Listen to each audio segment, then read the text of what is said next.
am 62 years old, and I am Phil Spector, a living legend, the man who literally created the sound of an entire era.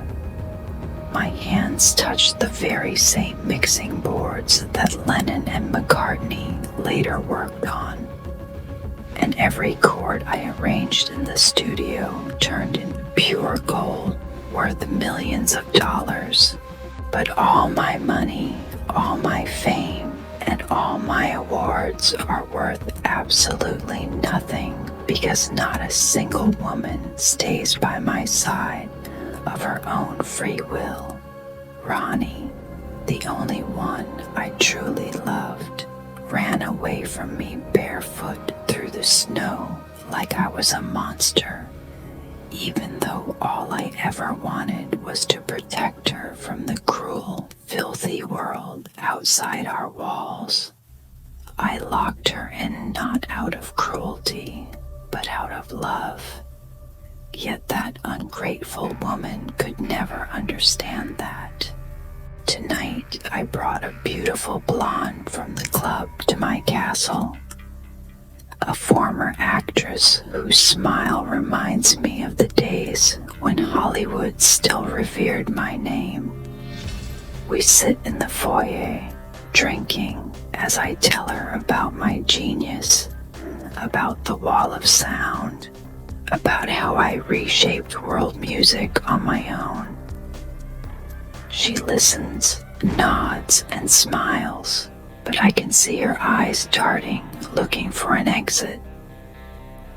There it is, that familiar, sickening moment when the luster of my name loses its spell and a woman decides she doesn't belong here anymore.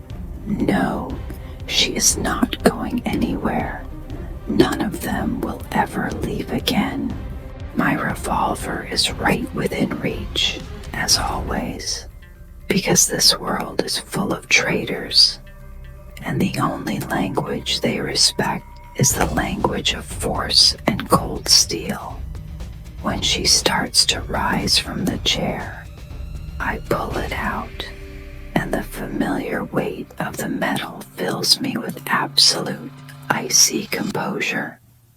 I don't remember exactly what happens next, because the alcohol, the rage, and years of accumulated madness merge into one dark, murky wave. A gunshot rings out, a single deafening crack that echoes off the marble walls of the foyer. And then I stand there, staring at what is left in the chair before me, feeling absolutely nothing inside. My feet carry me toward the front door on their own. The gun is still clutched in my hand, and I pull open the door to see my chauffeur waiting in the dark limousine outside. The words escape my mouth effortlessly, emotionlessly, like a rehearsed line from a bad script. I think I killed somebody. Through the chauffeur's eyes, Adriano de Souza. I've been sitting in the limousine for over 2 hours, and my eyes are burning from pure exhaustion. This is my usual job, driving Mr. Spector around Los Angeles nightclubs and waiting patiently in the car while he entertains inside. Tonight he brought along a beautiful blonde from the House of Blues, and they disappeared behind the heavy doors of his gloomy castle. The courtyard fountain trickles rhythmically, and I am almost asleep when a sharp, muffled sound, like a gunshot, punches through the quiet night air. My heart instantly leaps into my throat, and all drowsiness vanishes as if cold water was thrown in my face. For a few terrifying seconds, I sit frozen, hands gripping the steering wheel, completely unsure of what to do.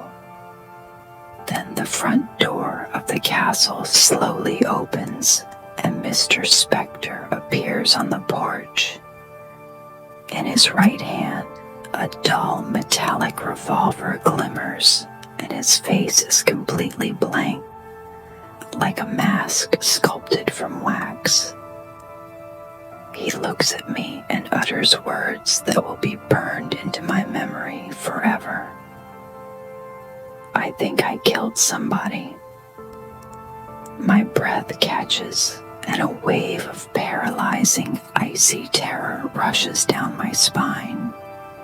I step out of the car on weak, trembling legs and peek past his shoulder into the illuminated foyer.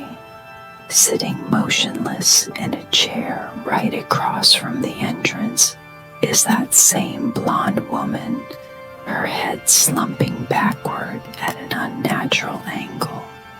There is blood on her face, and I instinctively flinch back, my stomach twisting into a tight, nauseating knot. With shaking hands, I pull out my cell phone and dial 911, gasping for air and struggling to find the English words as panic forces my native Portuguese to the surface. Through the investigator's eyes, we receive a call from Alhambra around 5 in the morning. A shooting at a private residence on Grandview Drive. We pull up and find ourselves staring not at a house, but at an actual castle, complete with turrets, spires, and a wrought iron gate guarding a long, dark driveway. Standing by the main entrance is a terrified limousine driver who keeps repeating that his boss just shot someone. We step inside, and in the grand marble foyer, we discover the body of a young woman seated in a chair in an unnatural posture. A single gunshot wound to the mouth, fired from a .38 caliber Colt Cobra revolver. The weapon lies nearby, and the suspect's hands test positive for gunshot residue and the victim's blood. Phil Spector himself is acting utterly erratic, muttering incoherently 1 second, then screaming at my officers the next, demanding his attorney.